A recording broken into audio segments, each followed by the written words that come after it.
that Tulip Siddiq lived in. And UK's anti-corruption minister Tulip Siddiq. Tulip Siddiq, who is Britain's anti-corruption minister. The resignation of Tulip Siddiq as a Treasury minister.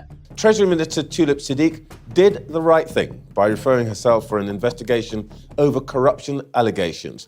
All right, so let's dive into this story. This one really shook up British politics earlier this year. You might remember Tulip Siddiq, a prominent Labour MP, and niece of Bangladesh's former Prime Minister Sheikh Hasina.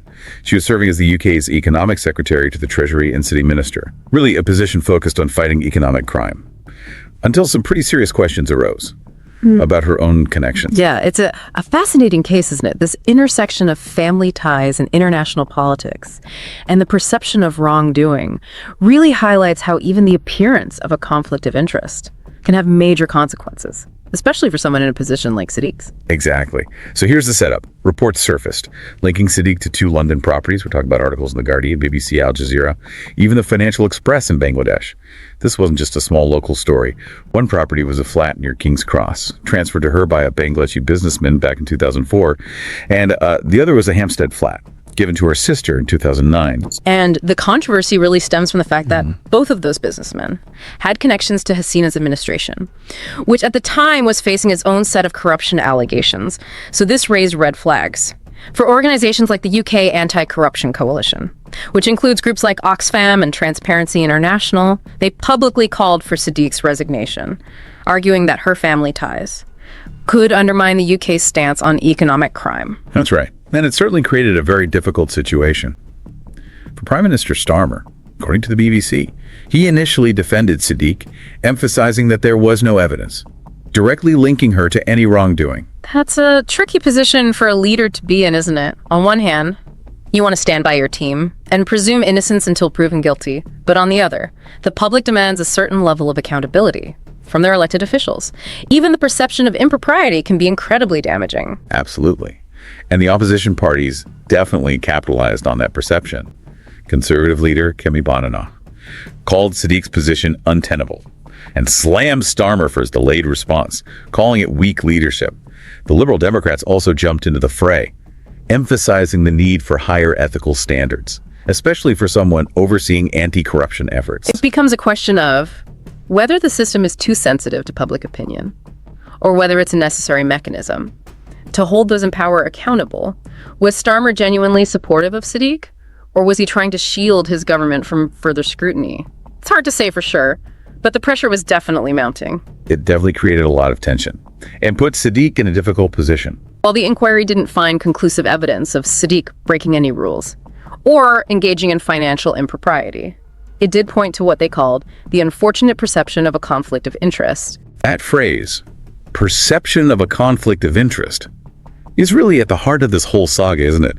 Even if nothing technically wrong occurred, the mere appearance of a conflict was enough to damage public trust.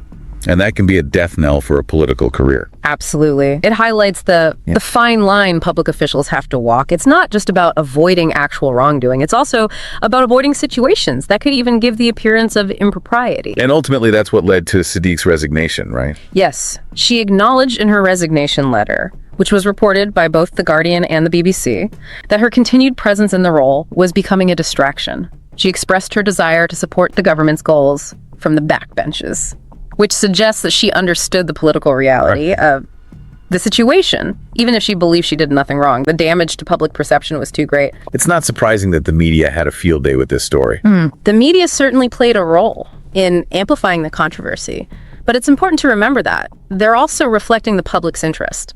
This wasn't just a case of journalists drumming up a scandal for the sake of it. It was a story that resonated with people because it touched on issues of fairness, accountability, and the use of power. Right. It wasn't just a salacious gossip piece. It raised legitimate concerns about how power is wielded and whether those in positions of authority are held to a higher standard. And speaking of power, Siddiq's resignation obviously created a void in the Treasury team. According to multiple sources, including the BBC, Emma Reynolds was quickly appointed as her successor. That quick appointment speaks to the need for stability and continuity in government. But let's not forget the human element here. This entire ordeal must have been incredibly stressful for Siddiq. Regardless of whether she actually did anything wrong, she was subjected to intense public scrutiny and criticism. So, we've talked about the political fallout, the media frenzy, the personal impact, but what about the bigger picture? Yeah. What does this whole saga say about the UK's political system as a whole?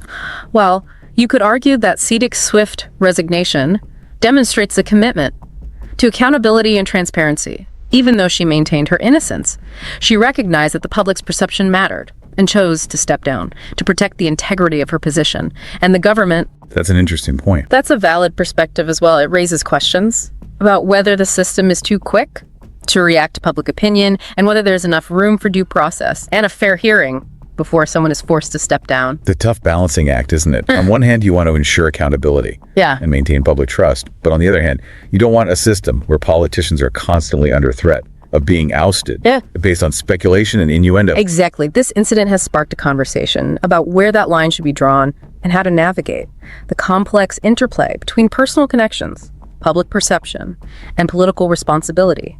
Okay, so we've delved into the political ramifications of this scandal, but let's zoom out for a second and think about the bigger picture. What lessons can we draw from Siddiq's resignation that extend beyond the realm of politics? This story highlights the importance of transparency and ethical conduct in all aspects of life, wouldn't you say? Whether you're a politician, a business leader, or just an everyday citizen, maintaining integrity and avoiding conflicts of interest is crucial for building trust and fostering a fair and just society.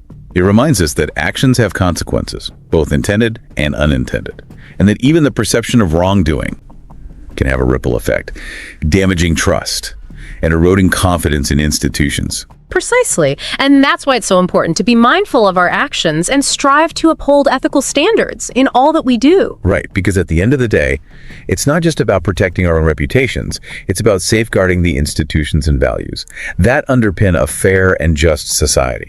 So with Siddiq's political future hanging in the balance, and a broader conversation about ethics and accountability taking shape, one question looms large. What happens next? Will this incident prompt any meaningful changes in the UK's political system? Or will it fade into the background as just another political scandal? Only time will tell. However, Siddiq's case has undoubtedly brought the issue of ethical conduct to the forefront of public consciousness. It's like shining a spotlight on a previously overlooked corner, forcing people to confront uncomfortable truths about how power is wielded and the importance of maintaining public trust. Exactly. And while it's too early to say whether this will lead to any concrete reforms, it has certainly sparked a conversation that needs to continue. After all, this isn't just about one politician or one scandal.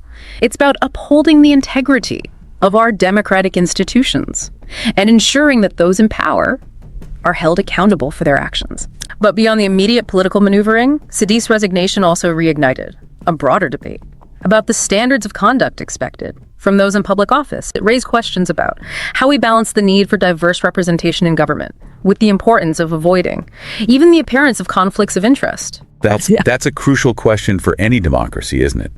How do we ensure that our government is representative of the people it serves, while also maintaining the highest ethical standards? It's a complex issue with no easy answers.